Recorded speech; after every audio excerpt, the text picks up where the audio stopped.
Welcome everyone to the second session in this series, which is concerning itself with the voice as a phenomena, as an old medium, and perhaps also as the medium of philosophy. And last time we stopped by kind of discussing or first approaching philosophy and what it aims at as kind of a discursive formation, or like an activity of engaging into dialogue, into discourse. And I said that philosophy, you could also read it here. You can also read it here on the last bullet point on the slide. Philosophy aims at some form of generality, so not yet really specific, but at some kind of form of generality. Philosophy has to aim, um, so that it is able to to kind of provide the ground, or a place, a realm, where we can kind of talk about different forms of thinking and how they relate to each other, right? I gave the example with the form of thinking, thinking in terms of judgment with Kant, or thinking in terms of contradictions or opposing sentences, Gegensätze, with Hegel. These would be like two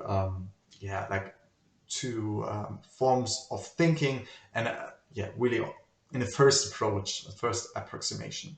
Okay, and then there was this second half sentence, where they are at least linked in a context that can be understood universally. Okay, so without yet talking about what kind of going into the sense of what thinking means here, I gave some clues last time that it most probably has to do with like basic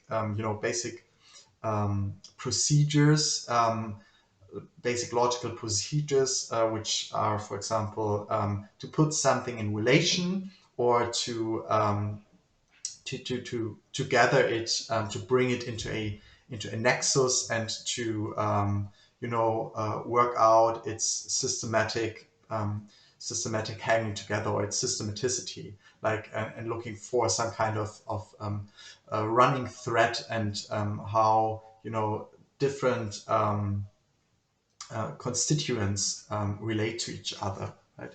And that these kind of activities are also like that they are brought at once to the table, and that thinking has to do with that most probably. Okay, and now we want to look at this kind of context, that philosophy, maybe about the discourse formation, which we then call philosophy, kind of opens up, and what this means, that something can be understood universally in some sense, in terms of relating different forms of thinking to each other, or kind of working out the interrelationships. Okay, and so we do a short excursion in terms of universality. Okay, I mean, we probably all have something in mind when the world, not the world, but the word universality is mentioned. But there are different approaches, right? And this is just uh, show you, as I said, it's a beginner channel, so we look how we can kind of tackle such a notion. And now we go into kind of different ways of getting some first grasp, some first comprehension of what universality can mean. And it's I think a helpful start to go about and look at the kind of etymological history of the word, where it comes from, in what kind of context it is used, and for German-speaking community, the DWDS is really helpful. It's a website where you can look up such things, and there you see, like, in the overview of meanings, there you have two meanings, or two kind of not definite meanings, but two kind of proposals, where kind of a field of sense is opening up. or opened up. So the first field of sense would be world spanning, equally present everywhere, and general. Okay, so this is the first field of sense opened up by the DVDS and or the etymological context. And then the second is versatile, encompassing the most diverse field of expertise. Okay, and okay, so we have this this notion of world spanning, like relating to the whole, all comprehensive, worldwide, and which we, you know, ordinarily also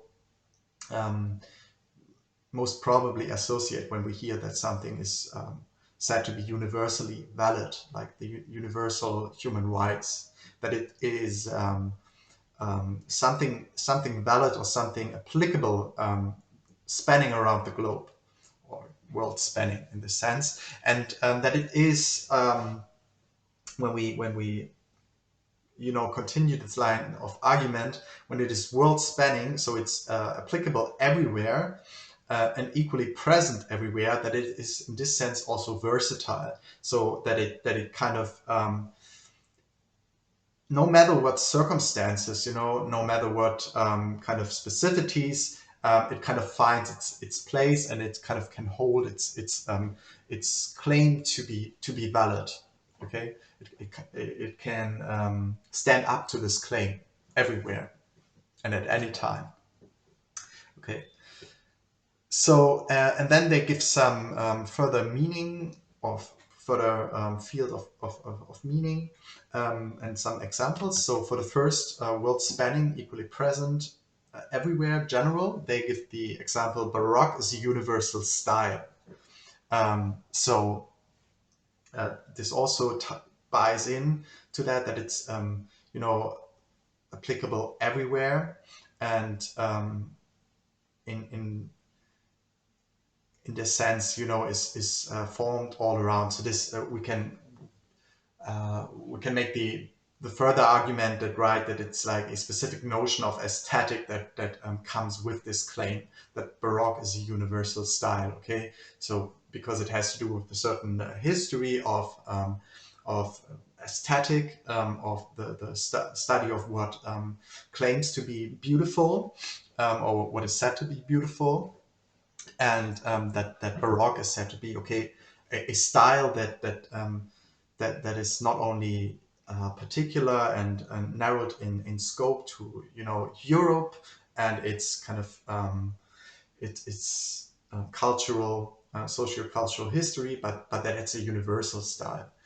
And then we have for the second field of sense, we have the examples: a universal knowledge, to possess or to have universal knowledge. So a knowledge that is applicable in all kind of cases, and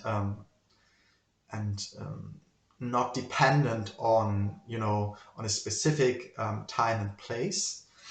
So then we have the example, Leibniz is an outstanding universal personality, or somebody has a universal talent, Herder's universal mind. So here we get the whole association, right? That Leibniz or Herder, they have so you know, Leibniz as the last, said to be the last universal intellectual, having kind of an intellect that is kind of so versatile that it can handle all kinds of constellations, really. And the same perhaps holds true, at least in the claim that Herder has a universal mind.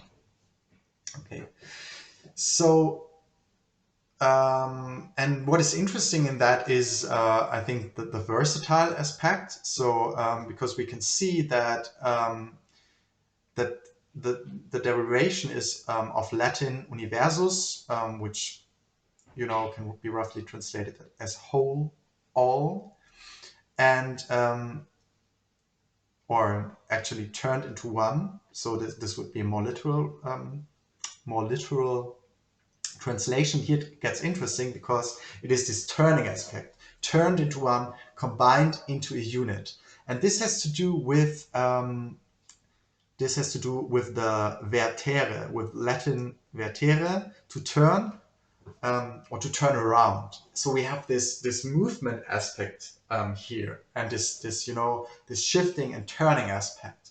And I think here it becomes really interesting, because when we take it, and here we really get into the etymological contexts, that it's not only that it, the universal is relating to the whole, is all comprehensive, worldwide, and so on, but it is turned into one and combined into a unit. And here it gets particularly interesting also when it comes to, the relation between number and the letter, or as as um, as logos as both. So logos, the word where also logic comes from, as being both the counting aspect.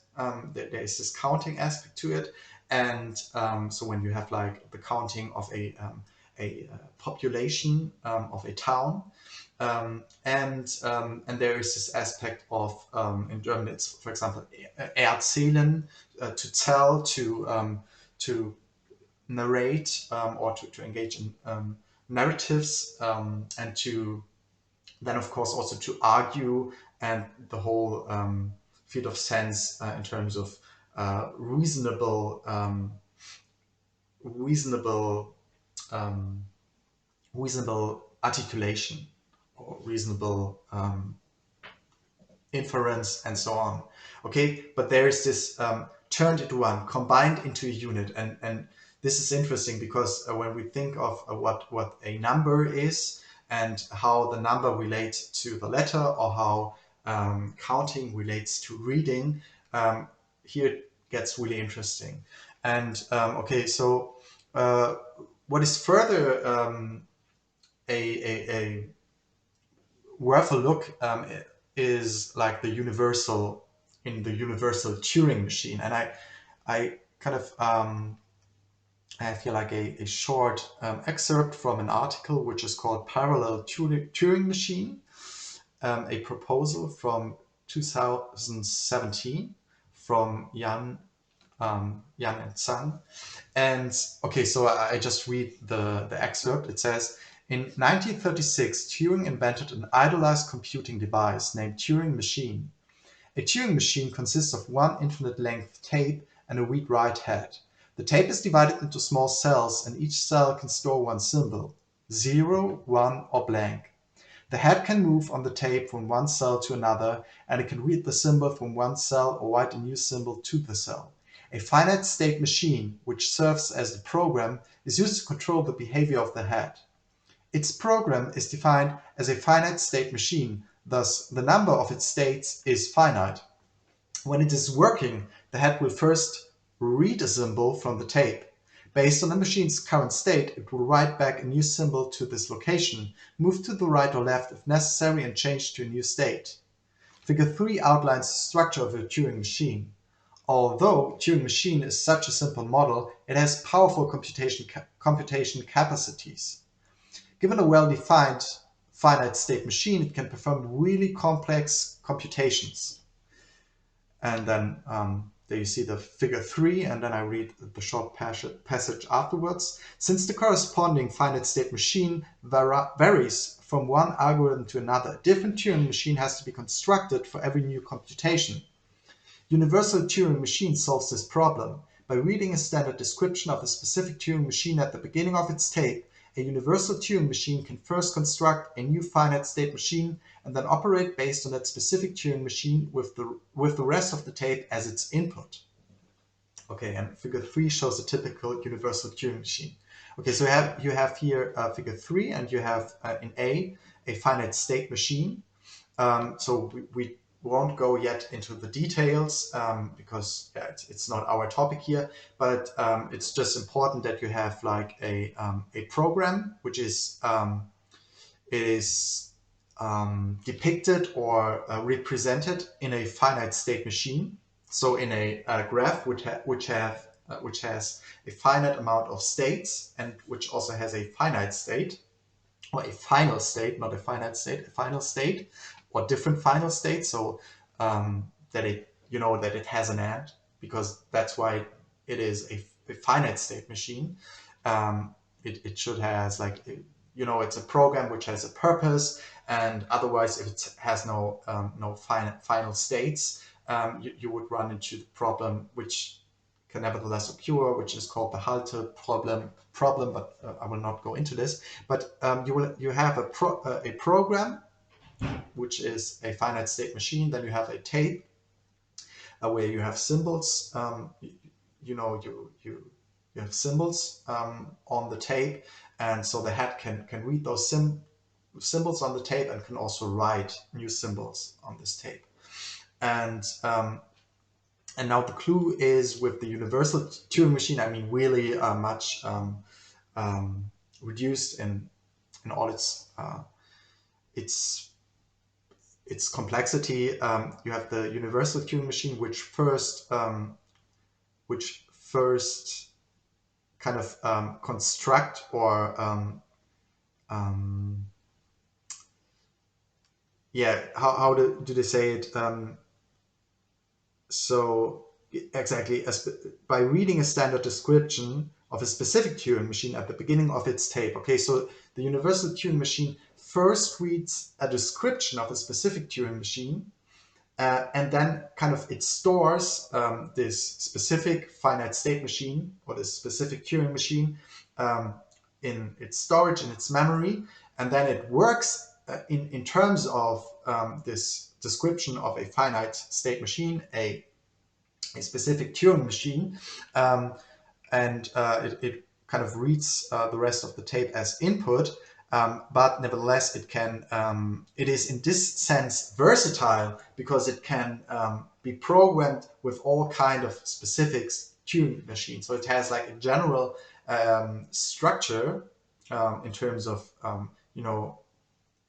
So it makes use of the head and the tape as general structures, but also of memory as storing specific programs, and in this way being able to also be reprogrammed to so that you can override the programs. And this principle is considered to be the origin of the idea of a stored program computer as we now know it today, used by John von Neumann in 1946 for the so-called electronic computing instrument that now bears von Neumann's name, the von Neumann architecture.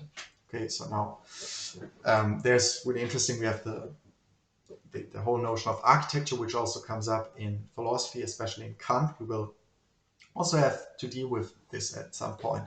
But okay, so now to give you, you know, or to give us a better idea of universality, I think it's really helpful to look at, you know, to some degree at the universal Turing machine, and kind of to understand the versatility that it kind of is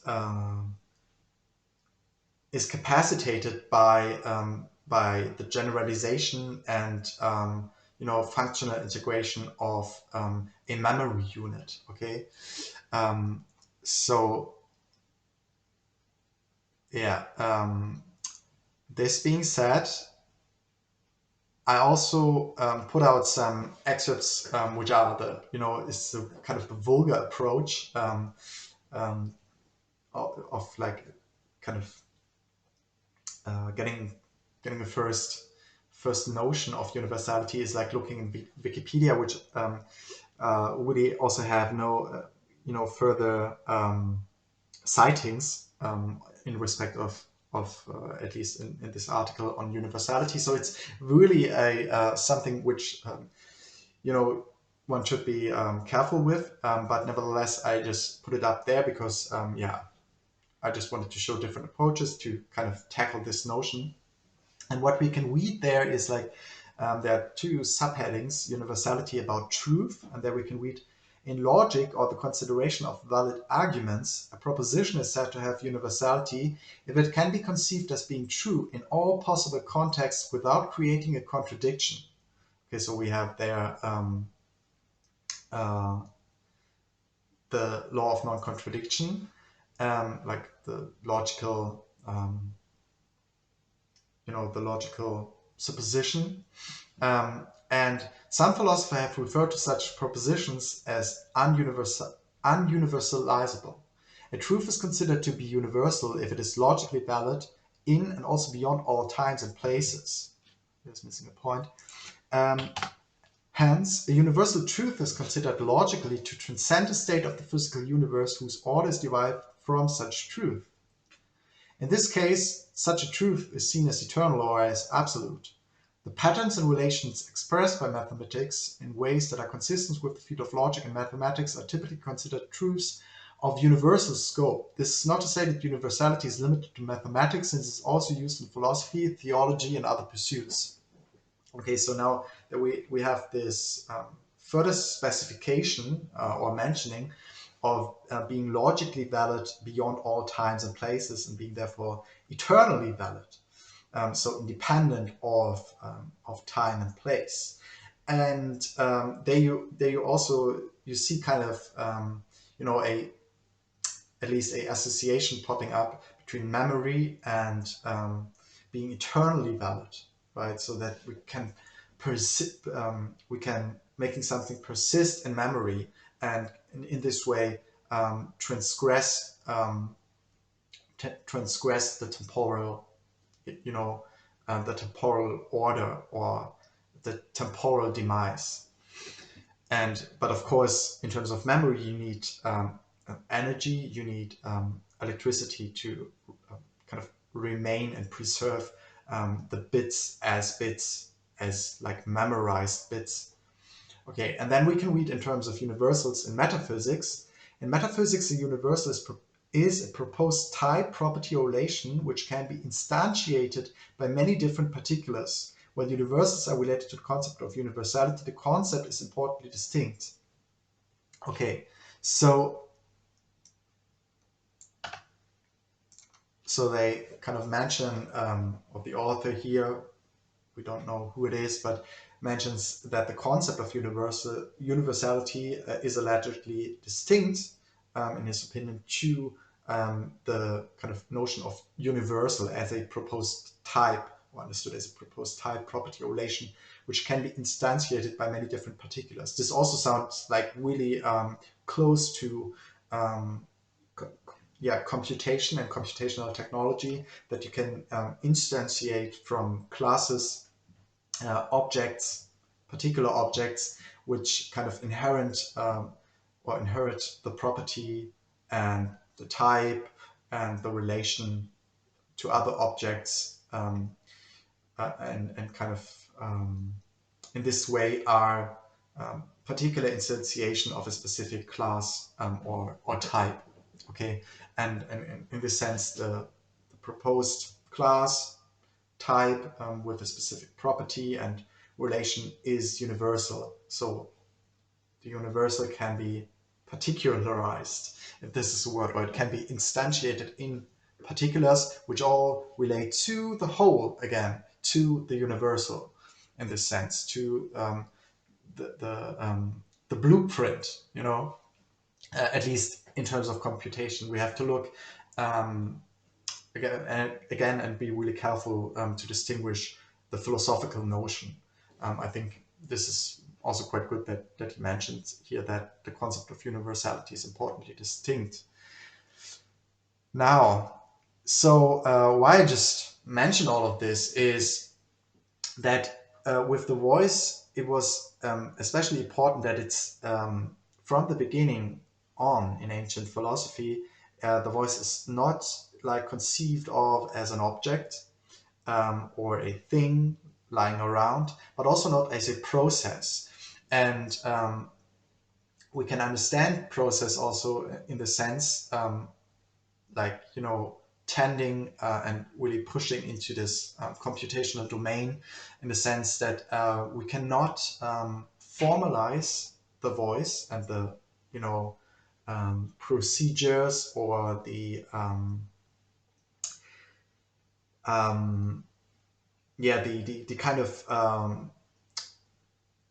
the occasioning of the voice and its kind of speech acts. I mean, this is also a terminus technicus, right? There's a whole speech act theory, but it kind of would like close to reason to kind of guess, at least with with having bearing in mind all this kind of computational approach, that we kind of think of ways to what is also done to formalize natural language and kind of uh, natural language processing. So that kind of try to formalize our speaking and our making use of the voice.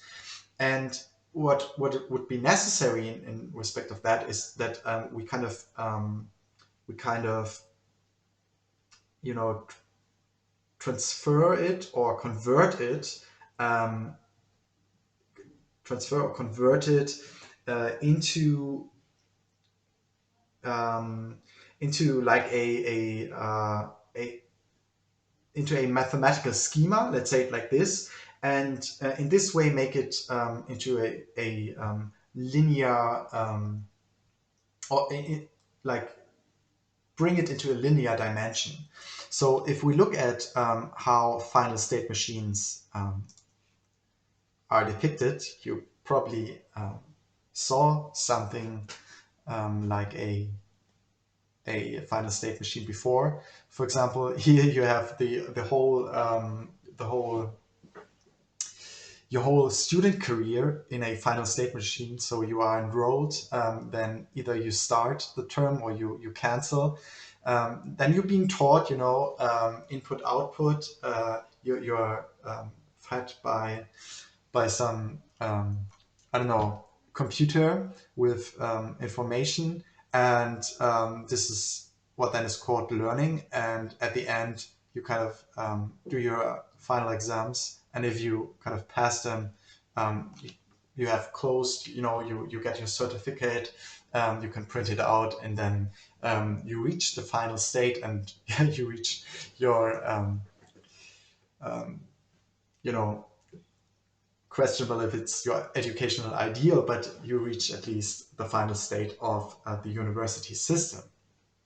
And so you already see that you have different states here in, and I mean the essential point is that that final state machines and in this way mathematical schemata can be read diagrammatically.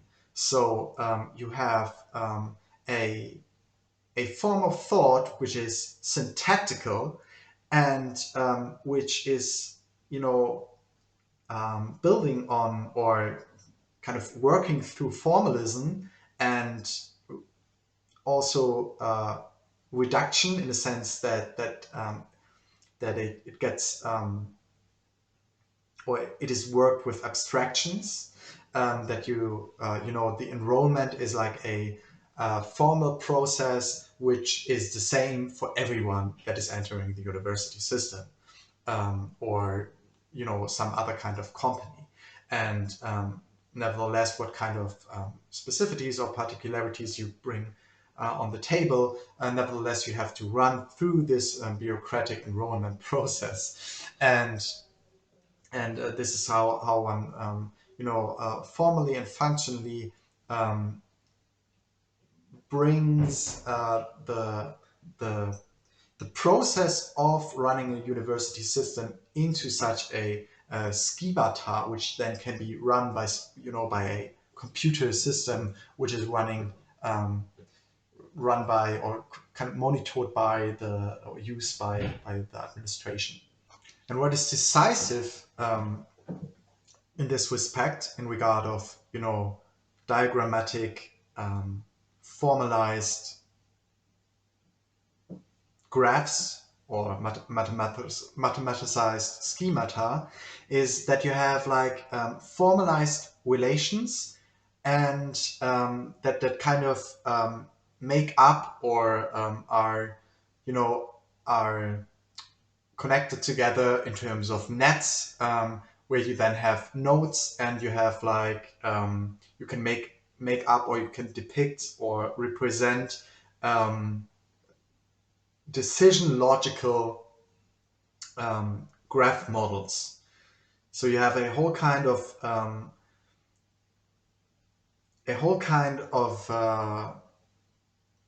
modeling opportunities, but they all kind of they all rely on formalized relations and on connections in terms of nodes in between those relations, and in between those functions, and especially they all build upon a logic that is decision based, so that you have different states or different you know different splits in the road where you can turn left or right, and where you kind of, or the state of the diagram moves into another state, or kind of converges into another state, and then you have somewhere a final state. So this is important to kind of see that by linearism we mean that we can represent it and kind of cast it and mold it into a graph model, a mathematical schemata, or a final state machine. And now, what is really interesting, that, or not only interesting, but it's like striking, um, that when we look at mathematics, it is precisely the part of algebra, which is right from like an Arab word, the putting together of broken parts, and that you have this part of algebra which is called linear algebra, where you solve systems of linear equations, and you kind of analyze and engage in examination of vector spaces, which is then the groundwork, or the basis, the fundament of analytic geometry. And it is with analytic geometry that one discovered that one can solve geometrical problems and geometrical tasks only by calculating and not by relying on intuition. So not relying on Anschauung in German. So not relying on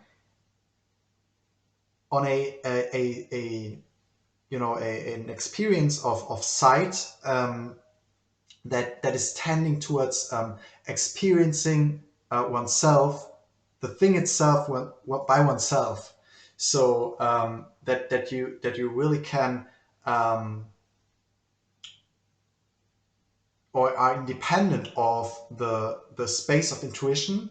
In German, it's Anschauungsraum, that is usually associated with Euclidean space.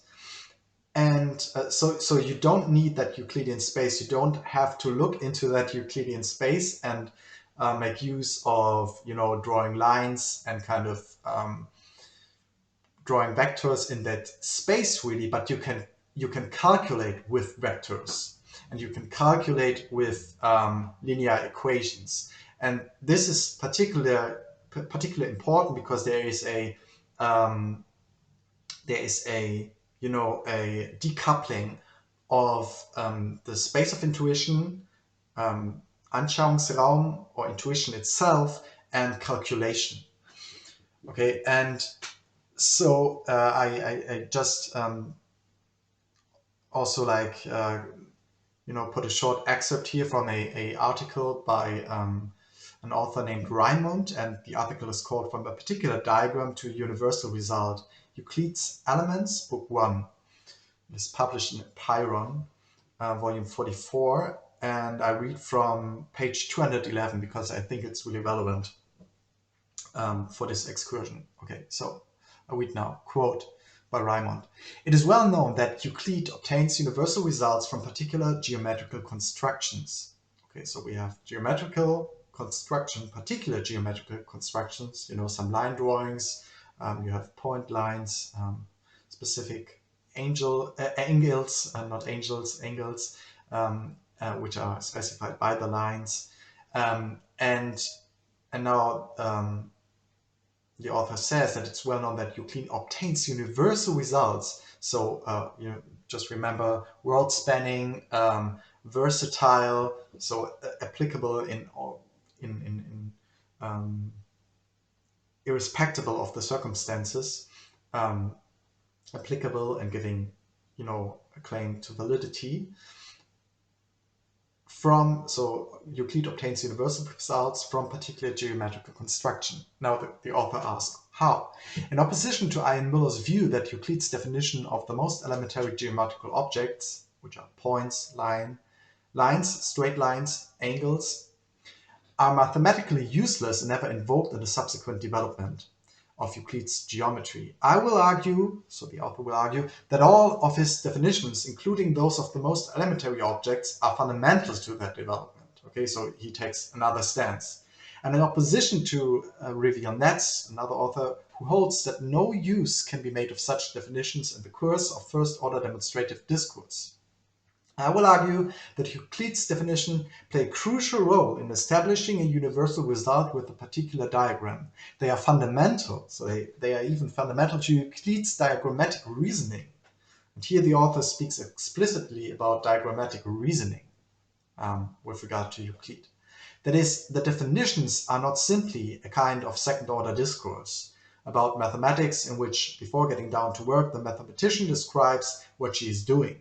But rather Euclid's definitions, including those of the most elementary objects, are significant to his style of deduction in Book 1 in at least 4 ways. Now, there is the depiction of these 4 ways. First, the definitions of point and line, etc., limit the focus to the most generalized features of elementary geometrical objects. Second, an explicit reciprocal dependency relation establishes a non-hierarchical codependency between geometrical objects in the form of boundary and figure. Okay, so we have boundary and figure. It's like ground and figure. Or you can also think about ground and figure, the ground and figure relationship. And now here we have boundary and figure. Third, Euclid's derivation style employs a combination of diagrams in tandem with the highly abstract definitions. Reciprocal dependency relations contribute to the logical structure within the diagrammatic reasoning. Fourth, this combination renders all non-universal features of a particular diagram irrelevant, and the use of reciprocal dependency relations limits the role of the diagram in a way that is reminiscent of Aristotle's characterization of the geometer's use of diagrams. The diagrams make the truth of fact obvious. The geometer does not reason on the basis of a drawn line, but on the basis of the facts made clear by them. Highly abstract geometrical objects are linked together via correlatives. So, and here it gets really interesting that the author makes the claim by referring to Aristotle that the diagrams, diagrammatic reasoning, make the truth of a fact obvious, and that the geometer does not reason on the basis of a drawn line, but on the basis of the facts made clear by them. So you actually can you actually can reason on the facts, on the basis of the facts made clear by the line of a specific diagram. And this is what, I think this is what analytic geometry does. So you don't need the specific lines anymore, but nevertheless, you nevertheless, in a sense, draw the line of distinction virtually, so to say, right? So you calculate with, for example, vectors. So you could also kind of depict it in the space of intuition, but you don't have to, right? Because you reason on the basis of the facts which can be made clear by the line drawn of a particular diagram. Okay, so I think it's important to notice here that there is this decoupling moment, right, where the geometer, so someone engaging in geometry, does not reason on the basis of a drawn line or of drawn lines or of drawn figures, geometrical objects, geometrical figures, but on the basis of the facts made clear by them. So he's kind of reasoning on another level which is not totally independent, not at all, of the diagram itself or the actual geometrical drawing, but actually the reasoning is happening with facts. So with the relations that are evoked in terms of such a diagram. I think this is a way to say it. Now, the author summarizes in short, the particular non-universal features of a diagram are systematically excluded from having a role in the demonstration. In this way, the geometer does not reason on the basis of a drawn line, but on the basis of the facts made clear by them. The combination of definitions and diagram provides for a style of deduction that exploits the heuristic advantages of diagrams while managing the concern that accidental properties may lead one astray. The highly abstract definitions of point and line severely limit one's attention to highly abstract features in the diagram. The combination of definitions and diagrams effectively removes accidental features of the diagram from the proof.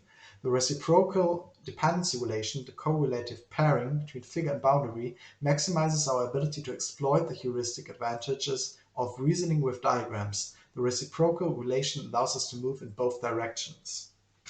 Okay, so we are not be able to or I'm also not be able to grasp the whole argument, and of course this is also not the whole article, but I think it's important to see that what is done in then a mathematical proof which moves from the level of where you still draw on intuition, on some kind of sight and of a experience of the matter itself, where you kind of engage with it and kind of operate in this space of intuition to a level where you kind of you kind of rip off, in a sense, or kind of reduce all and everything that is that kind of is invoked in terms of this space of intuition, and you come to, or you operate on a level and you reason on a level where it is about the relation that are then also can be made clear with a particular geometrical drawing or a particularly modeled graph or mathematical schemata. Okay, but actually you don't need to put it every time on a paper or draw it in your computer, because you actually reason on another level where you don't need to verify that all the time in the space of intuition, but rather you calculate with those relations. Okay, and now another article. This is then the end of the excursion, which this article is from two authors called Mayu Wilson and Solman, and it's called The Computational Philosophy, Simulation as a Core Philosophical Method. And it's from 2021, so really recent. And they kind of show like a reasoning, a diagrammatical reasoning, how you can come up in 8 steps with a rectangle, or with a square, not a rectangle, with a square. And now they explain, and this is exactly it, right? You can make such a proof or such a instruction, basically what it is, a algorithm. You could also name it algorithm, like a specific sequence of steps that kind of bring you from step 1, where you have just 2 points on a line, to step 8, where you have a perfectly shaped ideal square. Okay, and you can make that proof in a diagrammatic form, in terms of a linear graph model, or a linear schemata with making use of geometrical objects, schematical figures that have this, this figure boundary relationship, where you see the circle, they make up a certain boundary. Okay, and by this open up two spaces, like the inner circle and then the environment, so to say, what is outside the circle. Okay, and you could also make that proof, and I think this is the point that I want to stress. You could also make the proof without all this, which we can now, in a sense, intuit or experience by kind of witnessing it in our sight. At least it's of course really abstract, but nevertheless we have something to look at, something to reflect upon. Something is now reflected upon in the sense of something is reflected here. Okay, so now I quote, consider the construction of a square pictured in figure 1. In working through straight edge and compass construction like this one, most people imagine the process. They engage in the thought experiment of construction. Instead of drawing a sequence of diagrams, we could have described the construction steps verbally. So, now quote, begin with a line and 2 points A and B. On that line, draw a circle of arbitrary radius with center at B, and so on. So you could also describe that all verbally, step by step. But verbally in the sense that you still draw on this space of intuition. But to foster and justify the belief that a square can be constructed from a line segment, this would have been less useful and ultimately would have required imagining the steps or actually implementing them with pen and paper to understand. Why? Figure 1 is easier to remember than a sequence of verbal construction commands. Okay, that seems plausible.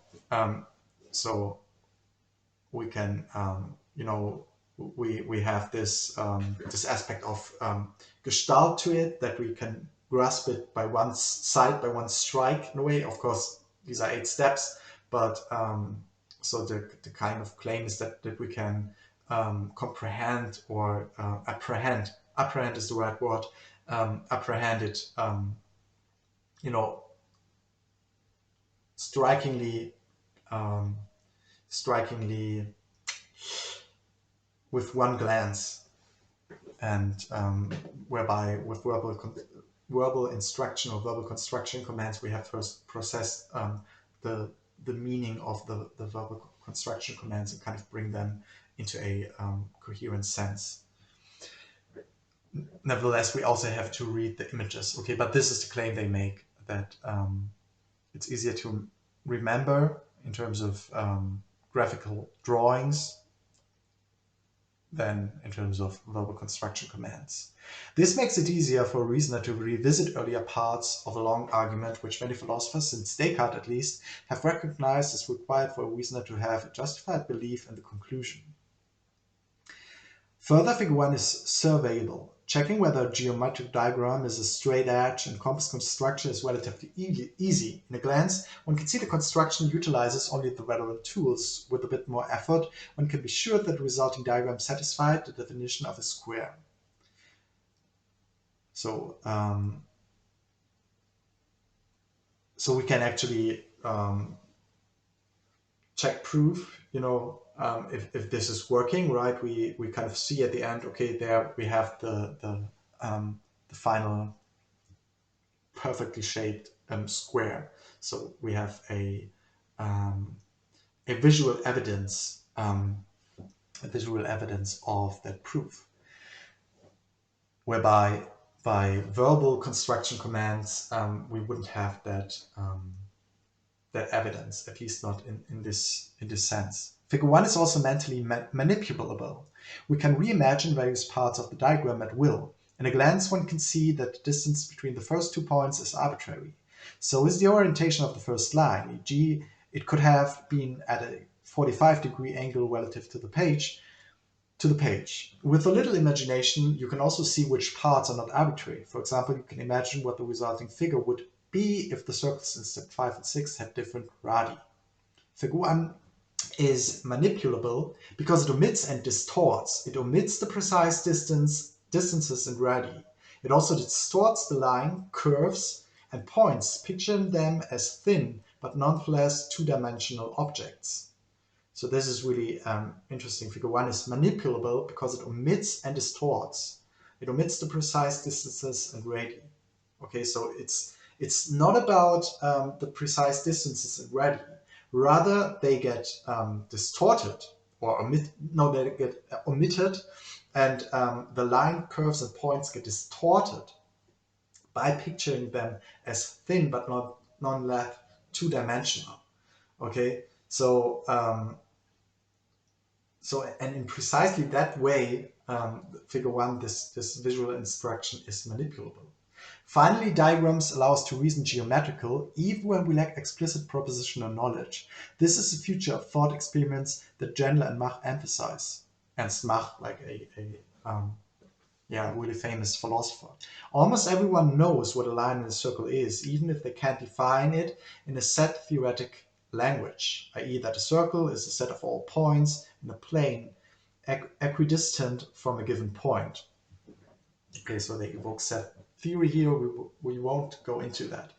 But I think it's now to bring this excursion to an end, it's helpful to see that you can make proofs in terms of geometrical or mathematical proofs by making use of the space of intuition and by the specific diagrammatical structures and by relying on diagrammatical reasoning, what I just tried to outline. But there are also forms of mathematical reasoning and mathematical proof which do not rely anymore on, at least not explicitly, on the space of intuition. So they can rather solve geometrical problems, for example, in analytic geometry, by calculation, by solving some system of linear equations. And you can also see here, or what kind of pops out or stands out, is they also mention here thought experiments in this article. And it's not that far a jump to kind of guess that a lot of philosophy and a lot of philosophers, for example, Spinoza, to name one specific philosopher, are like really taking mathematics as like the guiding thread or the guiding motif, how a universal claim or universal proof should work. And I mean, you can now guess that also philosophy, in a way, questions the relation of how one can prove something with images, with something that is a kind of has an appearing in sight, and something that has an appearance or is appearing in terms of thinking, or kind of shows up or reveals itself or withdraws by means of thinking. And so there's a whole movement that in philosophy that tries to kind of to bracket or to not rely on the use of or the associative power of representations, how we represent something to ourselves, and how we come up with images, and a lot of time cliche images, as you might guess, and to not rely on that for your proofs and for your system of thoughts and your line of arguments, but to make use of thought itself and the kind of the specificities and the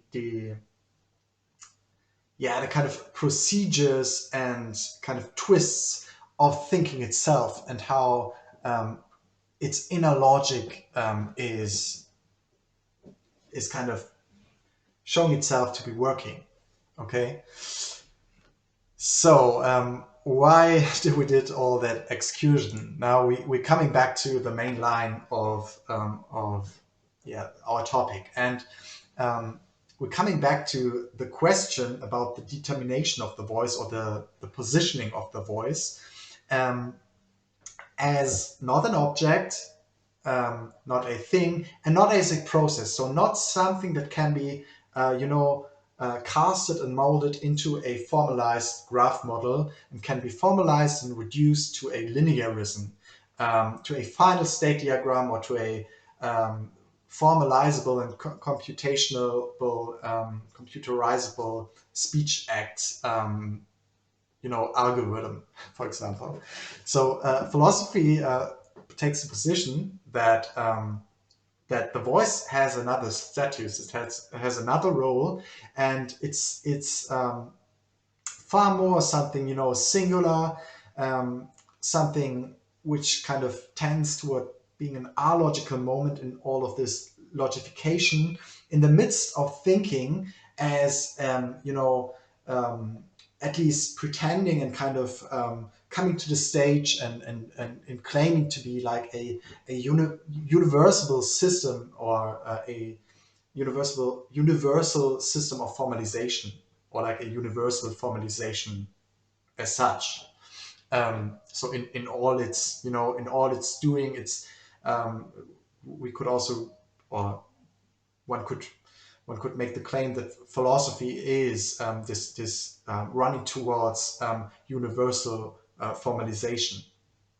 So bringing something, and not only something specific, but some everything into a form that is, present everywhere at all times and at all places, so irrespective of time and space, and that is, so to say, working on another level, right? That is, in this sense, versatile. That no matter what circumstances, no matter what conditions, no matter what perspective you take, you are, if you try to make use of your reason, and um, to engage in reasonable argumentation and in proofs that want to have a lasting claim to validity and truth, you will need to enter this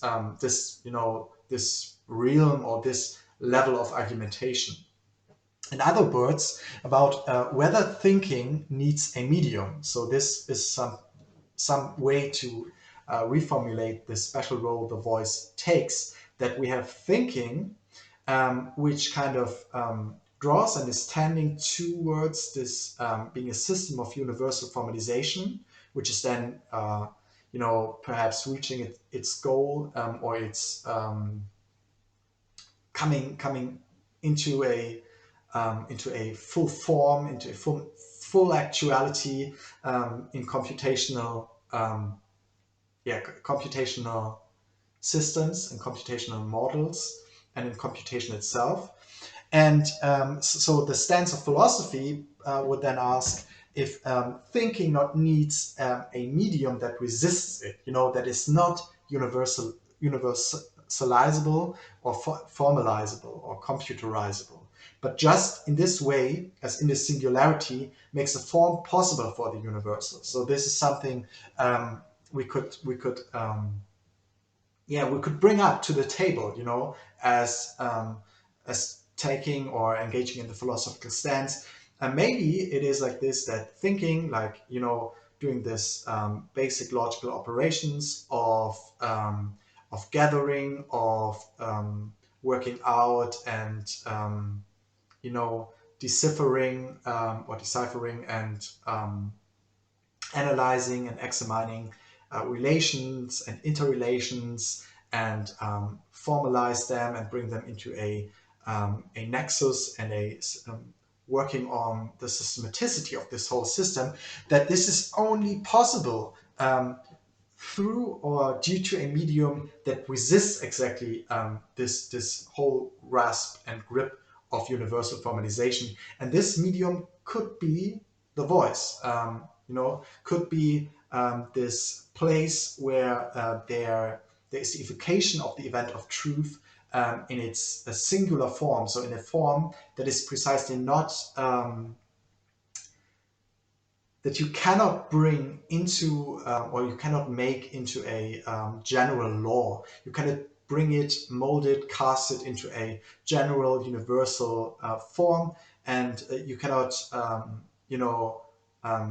make it into an algorithm, basically.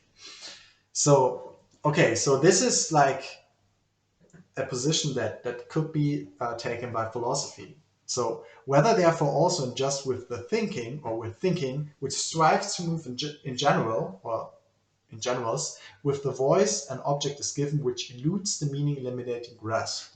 This is what I'm trying to convey.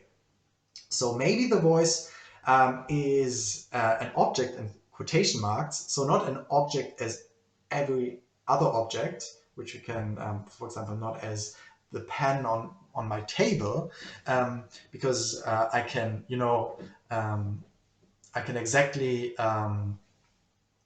bring the pen as,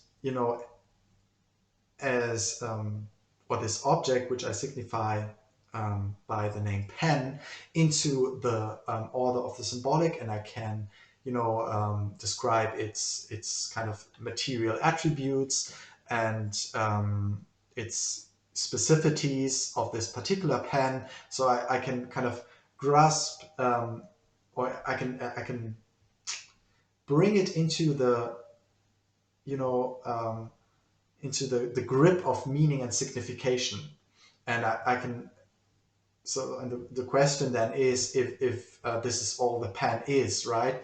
If it's just what I can make of it in terms of meaning and what I can get out of it in terms of describing it in terms of features and what type it is, what class it is, what genus it belongs to, that it is like an artifact, and so on and so on.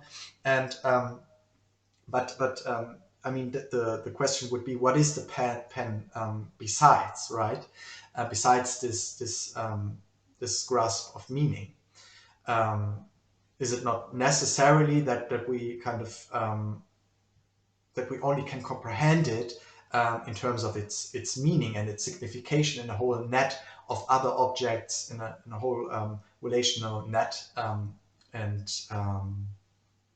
in a kind of system of references, in a system of relevance and meaning. But the claim would be that the voice is an object which precisely eludes this meaning eliminating grasp in a way that is to be differentiated from what would kind of remain, or what would be, what would kind of exceed the meaning grasp in terms of the pen. Okay, because now, why is this? Should this be the case? Now we have to come up with arguments, right, for this position, and so the argument could be there's a peculiar corporality, a peculiar materiality of the voice, or to the voice as an object. The voice is a central moment of a self-experience, of our self-experience. Something hears itself in the voice and thus affects itself. This aspect of auto-affection that Derrida points out in terms of phonologocentrism, or his critique and his coming up with the concept, because every critique kind of will be in need to describe what it is critiquing, and he's kind of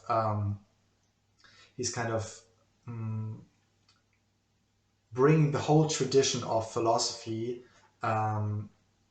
in view, in quotation marks, in make it addressable in terms of this concept of phonologocentrism. Okay, so and in regard of this, he mentions self-affection with regard to the voice as, while I'm speaking, I'm hearing myself, and this is self-affecting me. So there's a difference between me speaking and me hearing myself. And this is what,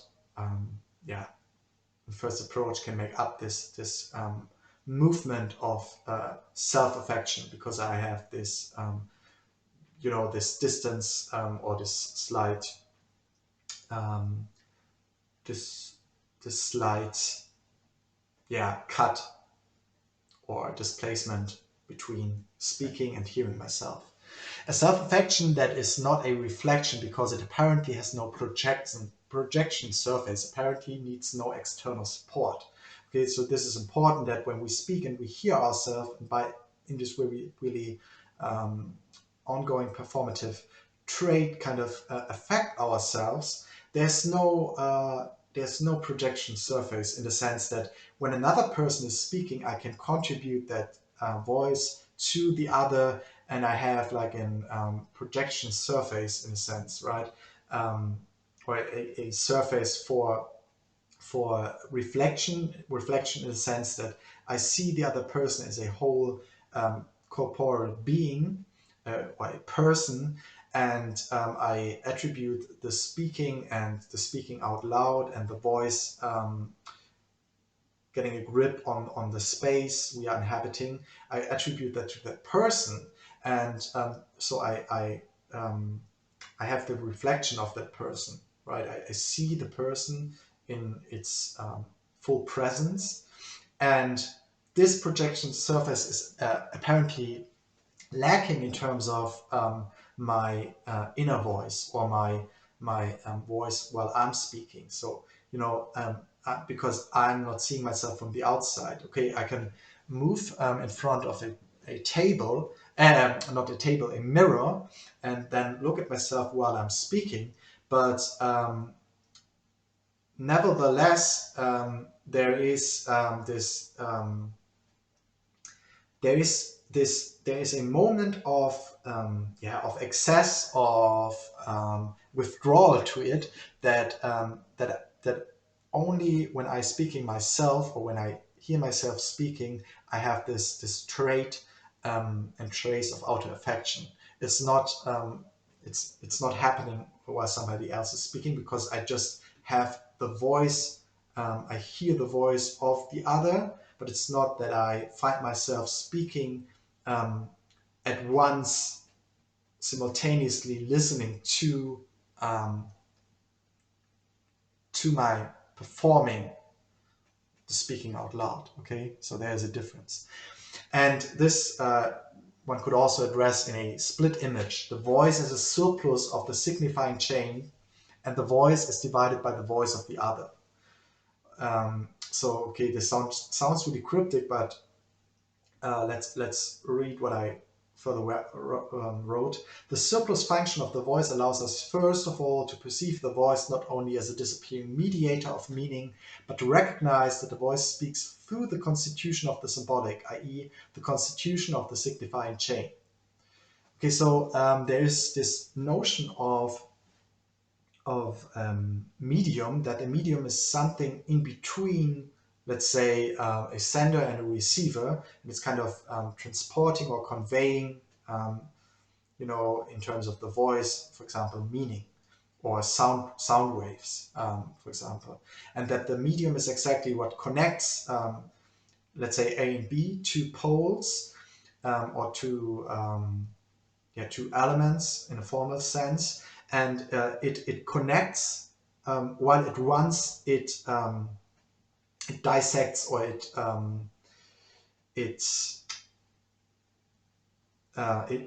dissects. So it connects while it dissects, or clear cuts the connection. So this, and in this sense, the medium can be in one form of conceptualization, or in one form of media theory.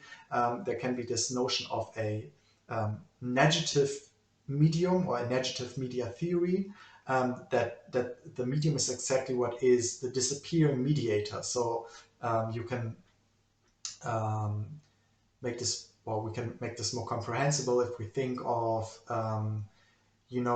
that when somebody else is speaking, I hear the person speaking, and we know that by means of science, that there are like sound waves transferred by air molecules that are brought into tension or into movement.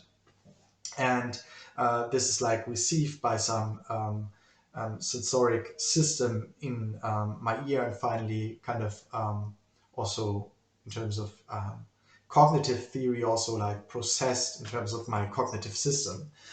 And but now what kind of disappears is the medium, right? I hear the voice, but it's in the act of hearing that actually the mediator disappears. So I'm not confronted with the mediation of the air molecules, but I'm listening to the voice of somebody else. And in this sense, you know, the medium in terms of, for example, being air molecules, the medium is connecting, so I can hear the other person, while it is also dissecting or separating me and the other person, right? Because there must be a space in between us so that I can hear the other person. There must be a space to be filled up with air molecules, and for there being the possibility to have like tensions or vibrations or movements of air molecules. So there must be a certain space, a certain separation at work, while at once the medium is also connecting. Okay, and now what is important to mention here is going back to the first sentence of the last bullet point. A split image. The voice is a surplus of the signifying chain, and the voice is divided by the voice of the other. So the voice is divided by the voice of the other. We will come to speak about that later. It has to do with Lacanian theory. So Lacan is a French psychoanalytic theoretician, and he brings this concept up or conceptualizes a certain trait, a certain subject matter with this notion, the other with the big O. Okay, and the voice is a surplus of the signifying chain. This we can already understand that we have the signifying chain. So this should mean we put and combine, we put together and glue together and, you know, displace and rearrange all kinds of signifiers, all kinds of significant elements. And by this we make up a signifying chain. And and the signifying chain is what generates meaning, what the voice is found to be transferring or conveying, namely meaning. And at least in terms of or in respect of the signifying chain, the voice is what is conveying meaning or transporting meaning. But there's also a surplus, or there's a moment, a trait of the voice that is a surplus of this signifying chain. And it is precisely the voice as this singular moment, as a medium that resists the grip and grasp of the universal form, all attempts of universal formalization. That it is precisely the voice that that conveys meaning and transport meaning, but is also disappearing as a mediator of meaning, and is kind of resisting to the signification or the meaning production, the meaning generation, qua coming up and engaging and spinning the wheel in terms of the signifying chain. So the voice has kind of a double role, and this is what I want to stress with the split image, right? It's a surplus to the signifying chain, and it's a disappearing mediator, an adjective medium, but at once it's also kind of the environment or the means by which or through which the signifying chain run and can kind of produce meaning and can convey meaning and transport meaning. So it has both these functioning, right? It is serving the signifying chain, but it's also exceeding the signifying chain. Thanks. That's it for today.